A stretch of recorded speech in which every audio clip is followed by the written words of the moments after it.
They call themselves the Pagans Motorcycle Club, one of the most violent and secretive outlaw biker brotherhoods in the world.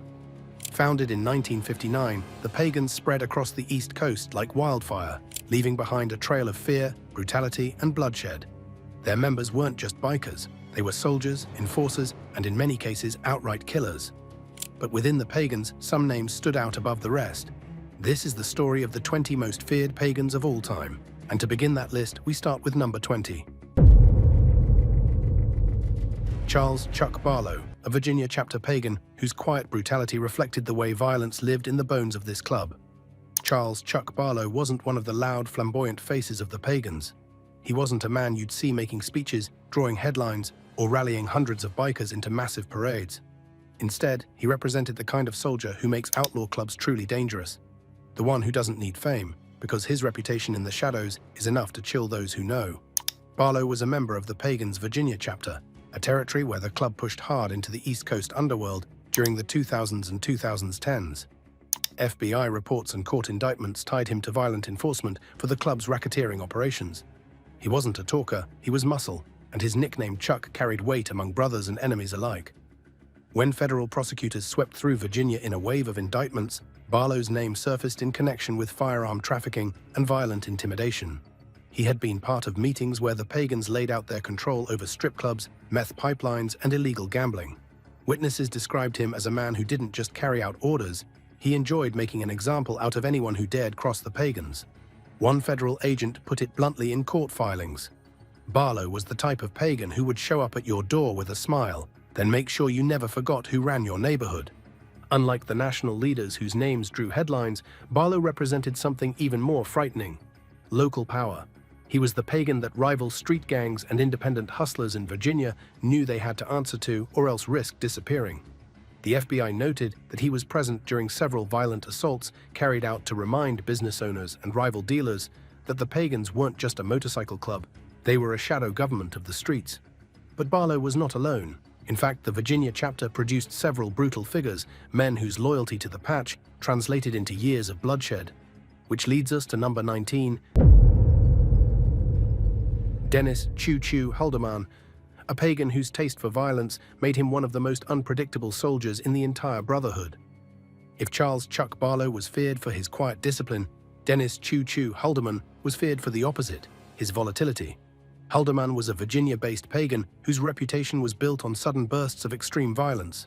Where others might weigh decisions, Choo Choo was the type of outlaw who answered insult with fists, knives, or bullets, often before the other man had time to react. The nickname Choo Choo wasn't a joke among friends, it was a warning. In barrooms and biker rallies across Virginia, the story went that once Holderman locked onto you, he wouldn't let go. He was the kind of Pagan who blurred the line between brotherhood and personal vendetta, making him as dangerous to rivals as he was to anyone foolish enough to cross him inside the club. Holderman came under federal scrutiny in the 2000s when FBI task forces investigating the Pagans' growing presence in Virginia exposed his role in violent enforcement operations. Court records linked him to firearm possession, threats against rivals, and a handful of assaults that never made headlines but circulated widely through biker circles. He was a man who didn't need credit. His victims spread the story for him. Agents described him as the type of Pagan who kept business running smooth in Pagan territory. That meant drug dealers paid their dues, businesses operated under Pagan watch, and street gangs didn't make moves without clearing it first. If they resisted, Holderman was the man who would show up, usually with a few other Pagans at his back, and correct the situation. Inside the Pagans, Holderman's unpredictability gave him a particular edge. He wasn't just violent when ordered, he was violent because it came naturally. That meant his loyalty couldn't be doubted. When the patch called, Choo Choo answered with everything he had. The FBI noted that this kind of Pagan was the hardest to turn into an informant. Men like Holderman lived too deep in the lifestyle, too addicted to its chaos. But Holderman was only one of the enforcers Virginia produced. Another name carried just as much weight, a Pagan whose fire earned him a nickname that still echoes in club lore. That man was William "Torch" Powell, and he takes the spot at number 18. Dennis "Choo Choo" Holderman, William "Torch" Powell was something even more frightening, a man who seemed to revel in destruction. Powell earned his nickname not just from his fiery personality, but from his reputation for setting situations ablaze, figuratively and literally. In pagan law, torch became shorthand for chaos, a reminder that certain members didn't just enforce pagan law, they left smoldering wreckage behind them. Powell was tied to the Lynchburg, Virginia chapter during a time when the Pagans were aggressively expanding southward.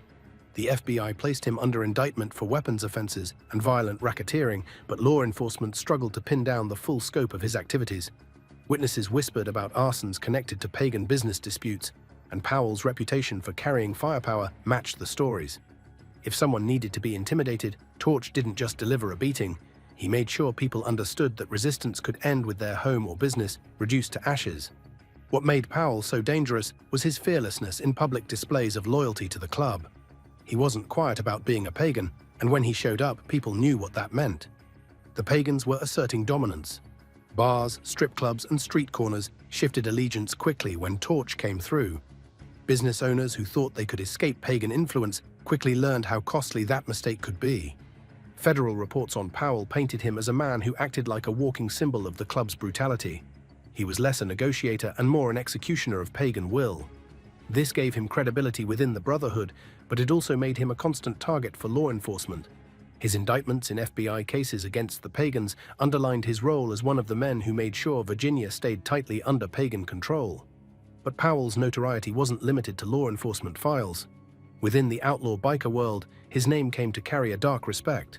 Even rival clubs, groups that prided themselves on not bowing to anyone, learned that crossing Torch often led to swift retaliation. If you stole from the Pagans, he was the man you didn't want knocking on your door. At number 17 is Patrick Rizzo, a name that stood out in Pittsburgh's pagan circles not just for his rank, but for the way he wielded it. Rizzo wasn't simply another soldier in the patch. He was a chapter vice president, a role that gave him influence over how business was run and how violence was directed. That authority, combined with his personal reputation for toughness, made him one of the most feared men in his territory. Rizzo came under the microscope of federal prosecutors during one of the largest crackdowns on the Pagans in Pittsburgh. Indicted for firearms offenses and racketeering-related crimes, his name appeared in the same breath as narcotics deals, violent assaults, and the kind of organized intimidation that made the Pagans infamous. Unlike lower-level members, Rizzo had a leadership position that connected him directly to the flow of money and orders. That meant when violence was required, he wasn't just participating, he was directing. Those who knew him described Rizzo as a man who could shift between charismatic leader and cold enforcer with frightening ease. Around his brothers, he was the VP who gave structure to chaos, a man who seemed to know everyone and everything happening in his chapter. But to rivals and outsiders, he was a shadow figure who orchestrated pain without having to swing the bat himself. His leadership role meant he didn't always need to get his hands dirty, but when he did, he proved he could. In Pittsburgh, the Pagans fought not just rival clubs, but also street gangs and hustlers who thought they could carve out their own slice of the drug economy. Rizzo's presence in that environment made him a nightmare for anyone trying to operate outside pagan control. Business owners and dealers alike understood the risk. If you ignored the Pagans' rules, Patrick Rizzo was one of the men who would make sure you regretted it. The FBI highlighted his role as vice president in case files, underscoring that his authority made him particularly dangerous. Unlike soldiers who could be swapped out, leaders like Rizzo were harder to replace. He combined the muscle of a street enforcer with the intelligence of a strategist, an especially lethal mix. And while Rizzo gave the Pagans teeth through leadership, the Pittsburgh chapter had other members who embodied raw violence. Which brings us to number 16, Jason Shahid Evans, a pagan whose unpredictable edge and involvement in federal indictments made him one of the most volatile men in the Brotherhood. A pagan whose name became tied to one of the largest federal sweeps in the club's history. Unlike leaders such as Patrick Rizzo, Evans wasn't a strategist or a man of politics. He was muscle, a frontline soldier whose volatility made him both useful and terrifying. Shahid came up through the Pittsburgh chapter, one of the Pagans' strongholds on the western edge of their East Coast empire. Court documents from major DOJ indictments describe Evans as part of the machinery that kept the Pagans feared in Pennsylvania. He wasn't the man negotiating deals or managing alliances. He was the man making sure those deals were respected. And if they weren't, he was the one sent to enforce payment, silence a witness, or break a rival's resolve. His alias, Shahid, carried its own sense of menace. Among Pagans, nicknames weren't random. They reflected reputation. Evans' reputation was built on his willingness to take things further than expected. In fights, he didn't just knock a man down, he made sure the punishment stuck. In criminal enterprises, he didn't hesitate to carry weapons, a detail highlighted in FBI indictments. This readiness for escalation made him dangerous to outsiders and a wild card even among his own brothers. One federal report noted Evans' role in firearms trafficking, an area where the Pagans already had a notorious presence. Evans became known as the kind of member who could move weapons and wasn't afraid to use them if negotiations soured.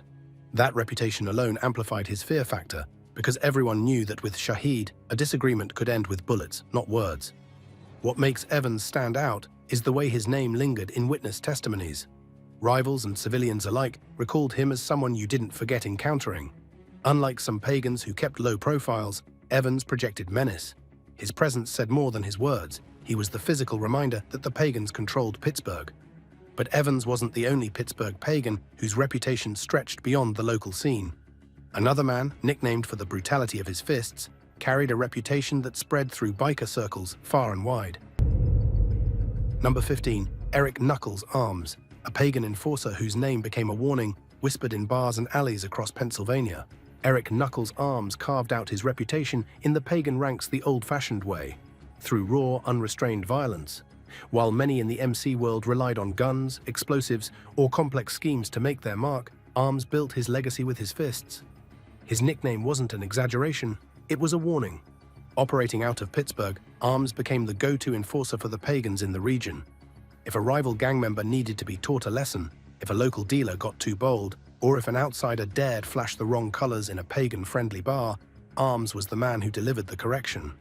Victims of his beatings often didn't just walk away bruised, they carried permanent scars and broken bones, reminders to anyone else who might think of crossing the club. Law enforcement records repeatedly highlighted Arms as one of the most reliable enforcers in the Pagan ecosystem. He was seen as someone who could be trusted to carry out a task without hesitation, and, just as importantly, without ever flipping. While some outlaws would eventually cooperate with police to save themselves, Knuckles had a reputation for keeping his mouth shut, no matter the consequences. That silence made him valuable, and his value only amplified the fear his name carried. There was also a psychological edge to his brutality. Those who encountered Arms often recalled his stare, cold, unblinking, and filled with menace. To be beaten by him wasn't just a physical punishment, it was a public branding. Word of his punishments spread quickly across biker bars, prison blocks, and back-alley drug deals. Each retelling added to the myth of Knuckles, making him larger than life. But even within the same city, another Pagan was carving out a reputation just as notorious.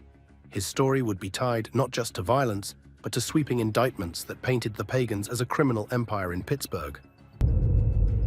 That man was Bill Rana, better known as Pittsburgh Billy, who takes the number 14 spot. Pittsburgh Billy Rana didn't rise to prominence with flash or flair.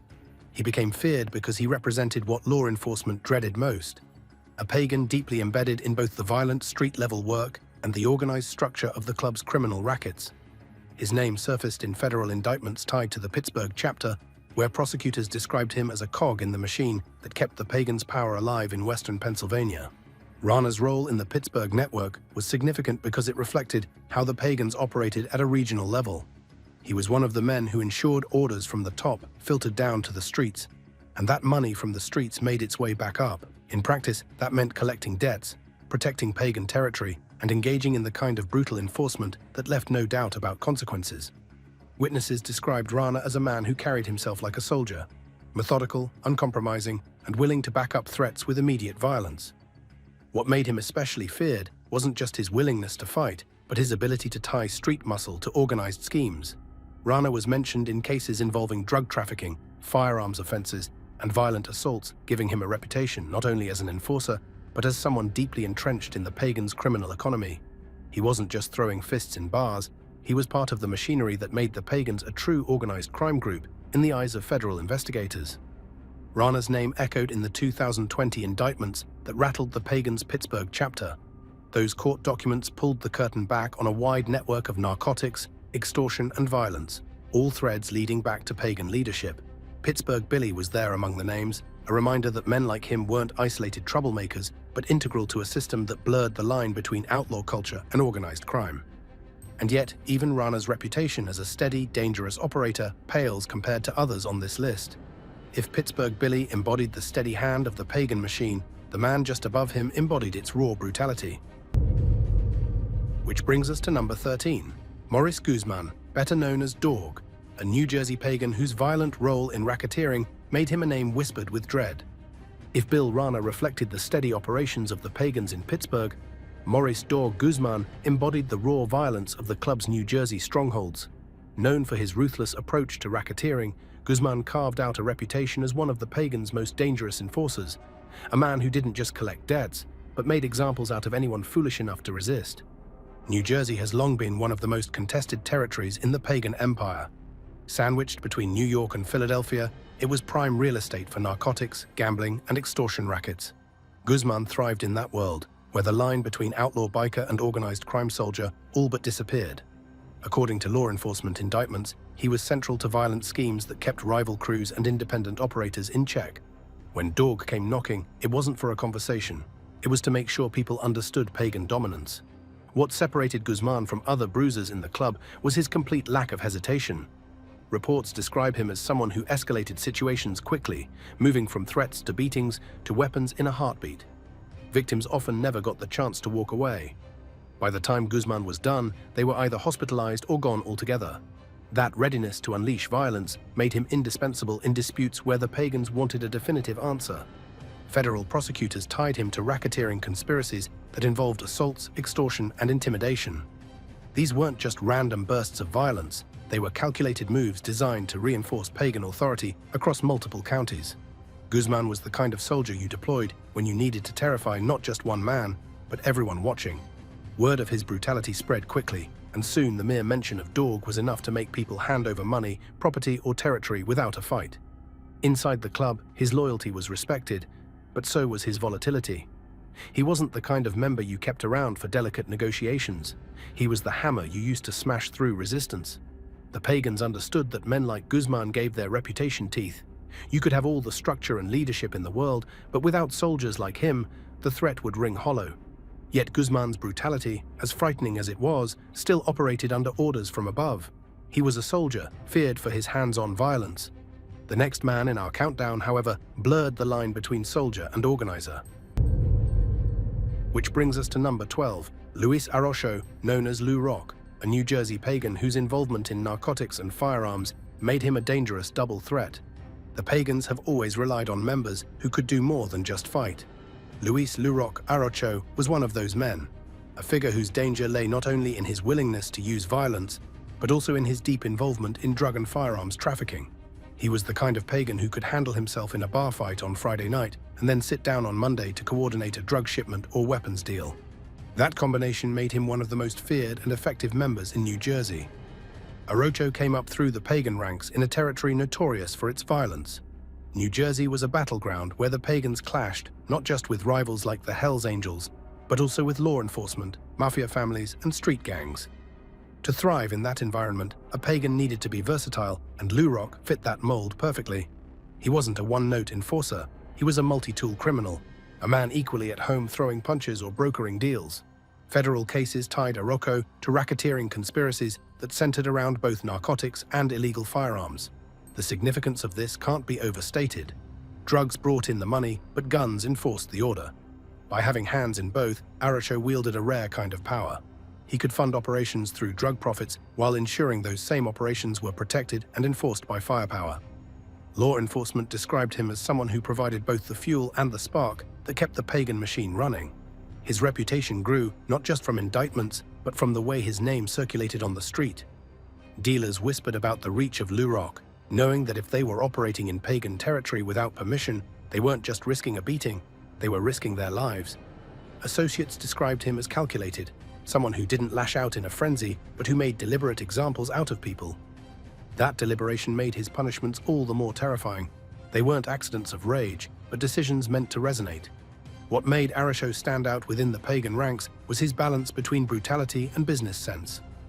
He wasn't the loudest man in the room, but he was often one of the most influential. By bridging the gap between street-level violence and organized rackets, he embodied the dual identity of the Pagans, outlaws on the surface, organized criminals beneath. And in a culture where fear and respect were currency, Lou Rock commanded plenty of both. If Arocho embodied the pagan who balanced business and brutality, the story now turns darker. toward a man whose name became synonymous with cold-blooded violence. At number 11 stands Francis "Rick" Ferry, a pagan whose murder conviction sealed his legacy as one of the most feared in the Brotherhood's history. Some pagans earned their reputation through intimidation, others through brawls and bruises. Francis "Rick" Ferry became feared because he crossed the line into outright murder and never looked back.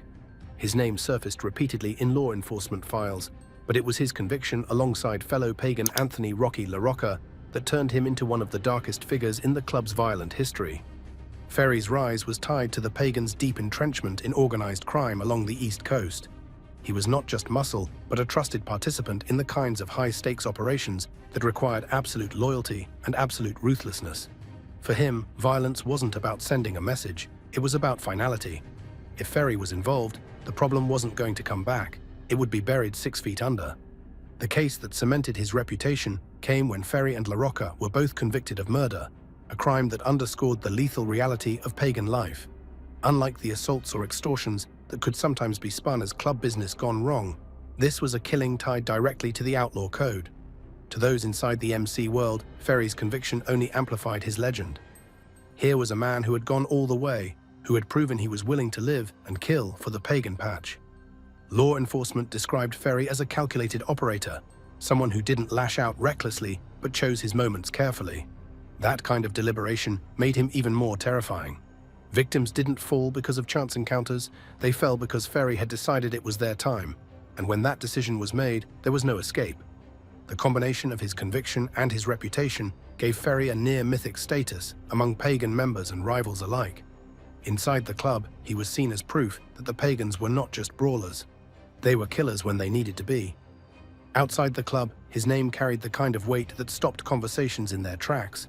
No one wanted to be the next example, but Ferry's notoriety wasn't just his own, it was inseparably linked to his brother-in-arms, because standing just ahead of him in this countdown is the man who went down beside him, a pagan whose name still echoes in whispers of fear.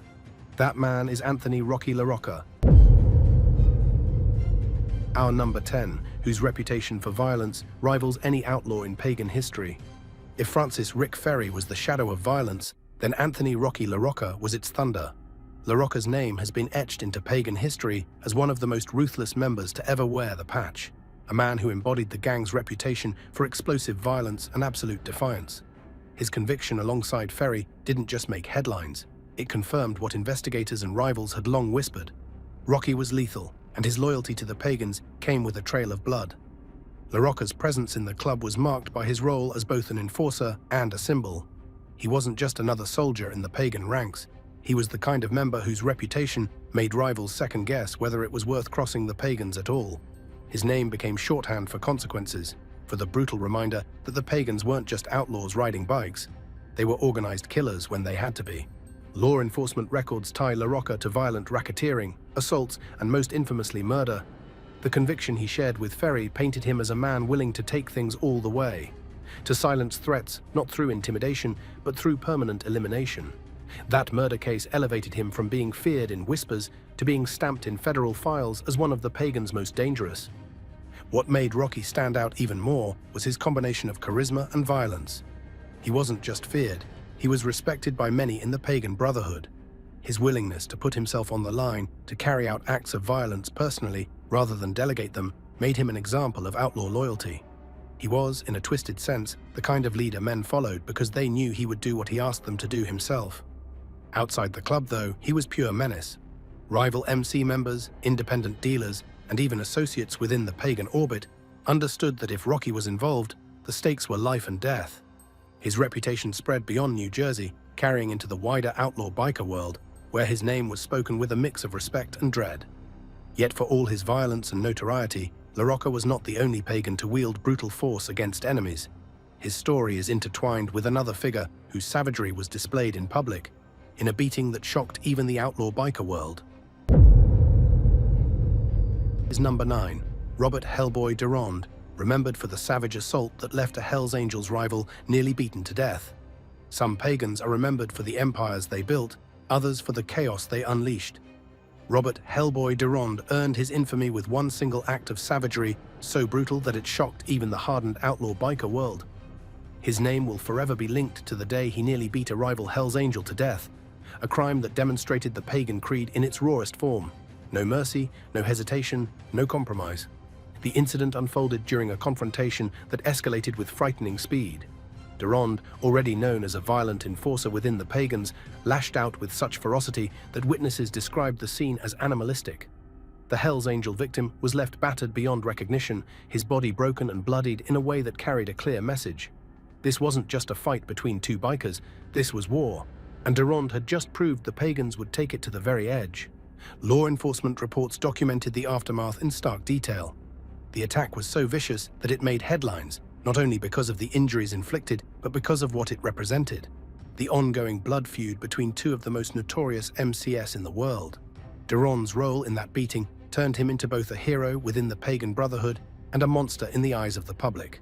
What made Derond even more dangerous was the psychological ripple effect of that act. After the assault, his name carried a new weight. Rivals didn't just fear him, they feared the idea that any pagan could be capable of the same savagery. That reputation spilled into bars, streets, and prisons. Hellboy became shorthand for brutality, a living reminder that pagan retaliation didn't stop at bruises. It could take you all the way to the brink of death. Inside the club, Derond's willingness to go to extremes reinforced the pagan code of fear and loyalty. Members who might have hesitated to push boundaries took note of his example. Violence was not only expected, but celebrated when it protected the patch. His name became part of the pagan mythos, a story retold as both warning and inspiration.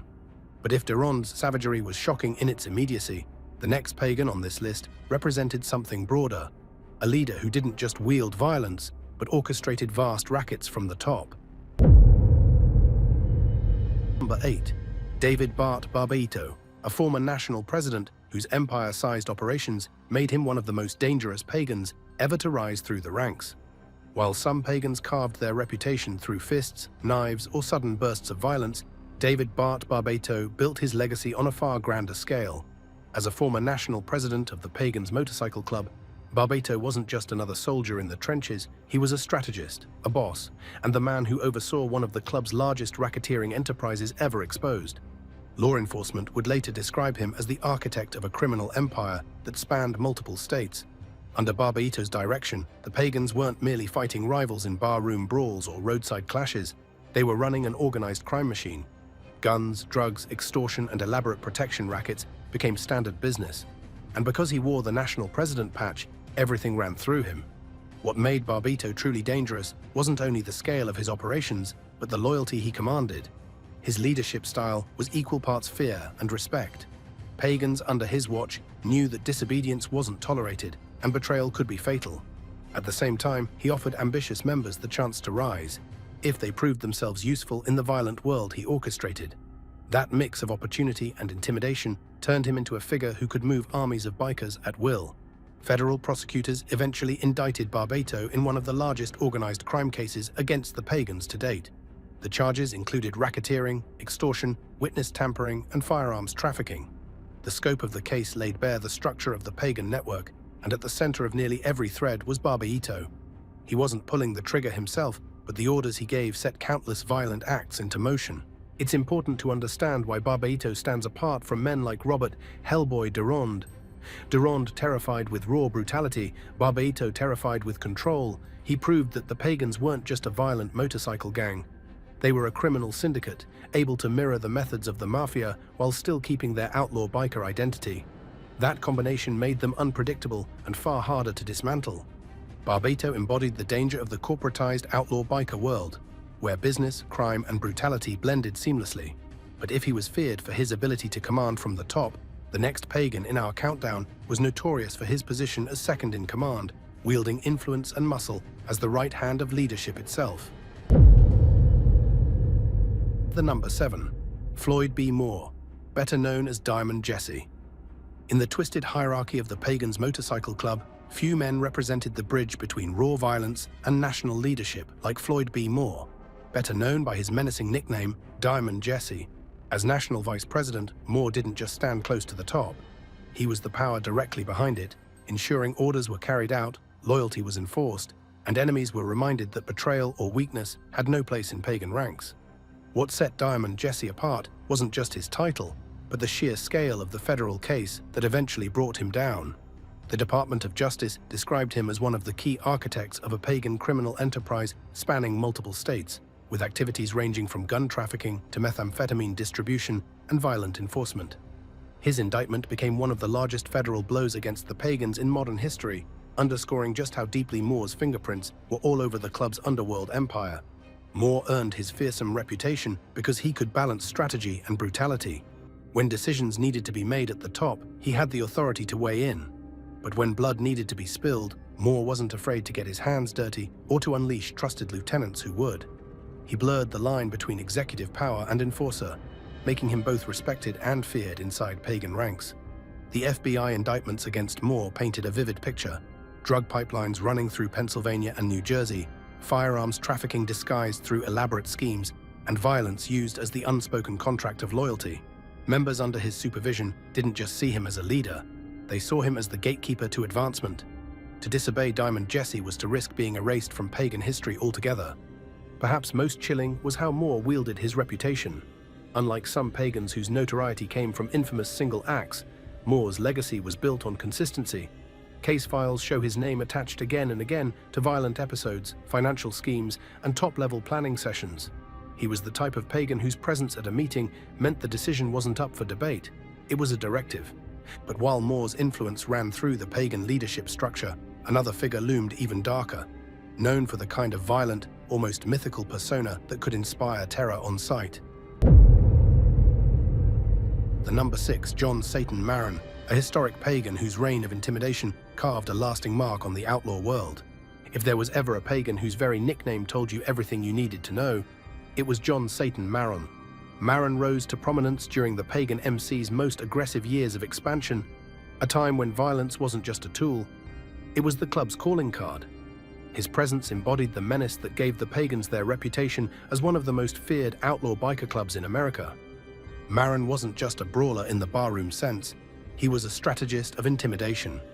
During the late 1970s and early 1980s, Maron helped drive the Pagans into territories where rival clubs thought they were untouchable. He spearheaded confrontations with not just small independent crews, but heavyweight rivals like the Hells Angels, ensuring that the Pagans left an unmistakable mark wherever they planted their flag. His leadership in these conflicts gave him an almost legendary aura inside the club, where stories of his ruthlessness were retold like folklore. What made Maron so feared wasn't only the fights he picked, but the way he enforced Pagan dominance.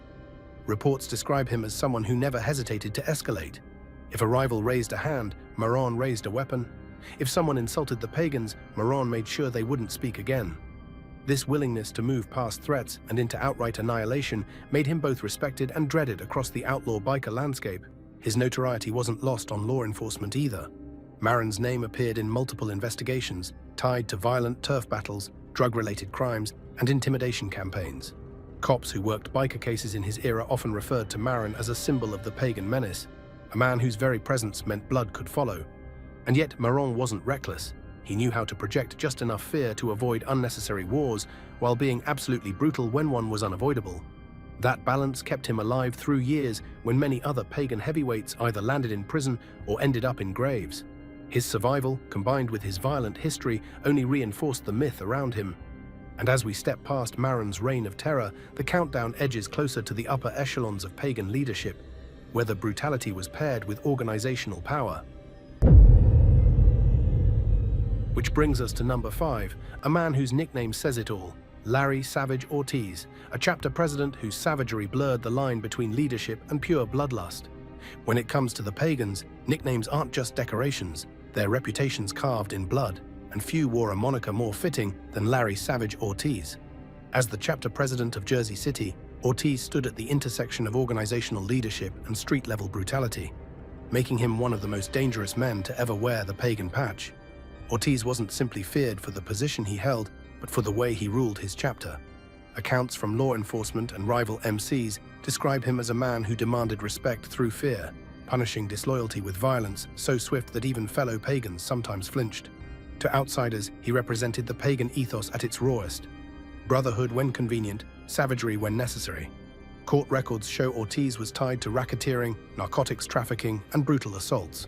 Under his leadership, Jersey City's chapter became notorious for aggressive moves into rival territories, often sparking conflicts that left blood on sidewalks and bullets in storefront windows. Ortiz thrived in this chaos, treating each act of violence as proof that his chapter, and by extension the Pagans, were not to be challenged. What made him especially feared was his unpredictability. While some leaders preferred diplomacy when tensions ran high, Ortiz often chose escalation. If a rival MC insulted the Pagans, Ortiz didn't negotiate, he retaliated. If a street gang refused to pay up or cooperate, Ortiz made an example of them. To his allies, it was a show of strength. To his enemies, it was a death sentence. From behind the scenes, Ortiz was hands-on, taking part in fights and retaliations himself. That willingness to shed blood personally gave his leadership a terrifying authenticity. His men didn't just follow him because of his title, they followed him because they knew he would bleed beside them. And while Ortiz carved his place through his savage leadership, there was another Pagan whose presence loomed even larger, steering not just a chapter, but the entire organization into a darker and more violent era. That figure, tied directly to the national presidency itself, is number 4, Robert Big Bob Francis. Among the names whispered in pagan lore, Robert Big Bob Francis stands out as the man who steered the club through some of its darkest and most violent chapters. As national president of the Pagans, Francis held the highest office in the Outlaw Brotherhood, and with it came a power that stretched across multiple states. But what made him feared wasn't just the patch he wore, it was the direction he gave, a style of leadership that weaponized the Pagans into one of the most dangerous MCS in America. Big Bob didn't build his reputation on charisma or diplomacy. He built it on violence, intimidation, and ruthless control. Under his leadership, the Pagans doubled down on their criminal enterprises, leaning into racketeering, methamphetamine trafficking, and arms dealing. Federal agencies that investigated the Pagans during his reign often remarked that Francis treated the MC less like a biker club and more like a cartel. Orders were given, profits were collected, and anyone in the way, be they rivals, police informants, or even disgruntled members, was dealt with harshly. What set Big Bob apart was how directly connected he was to violence. While some presidents distanced themselves from street-level conflicts, Francis remained entrenched. Law enforcement tied his name to multiple violent incidents, suggesting that he didn't just sit in the president's chair, he walked into bars, back alleys, and meetings, knowing that bloodshed might follow. That hands-on style earned him the loyalty of his men and the fear of his enemies. But perhaps the most dangerous aspect of Big Bob's rule was the culture he nurtured. Francis made it clear that brutality was the pagan way. Rival motorcycle clubs quickly learned that crossing the Pagans during his era was a death sentence. Street gangs who resisted paying tribute were crushed, often violently. Even within the pagan ranks, Francis was quick to remove or exile members who showed weakness. His leadership hardened the club, forging it into a machine that thrived on blood and intimidation. But if Big Bob Francis was the president who embodied violence as policy, the next man on our list took it even further. Known for his ruthless, unyielding leadership style, number 3, Keith Conan Richter turned fear into his personal trademark, and his reign pushed the Pagans into a new age of notoriety. In the modern outlaw biker world, few names spark as much fear and attention as Keith Conan Richter. Rising to become the national president of the Pagans, Richter has become both the face and the enforcer of the club's 21st century reputation. His reign illustrates how the Pagans remain as brutal and unflinching as ever, adapting to the times while holding on to their core creed: domination through fear.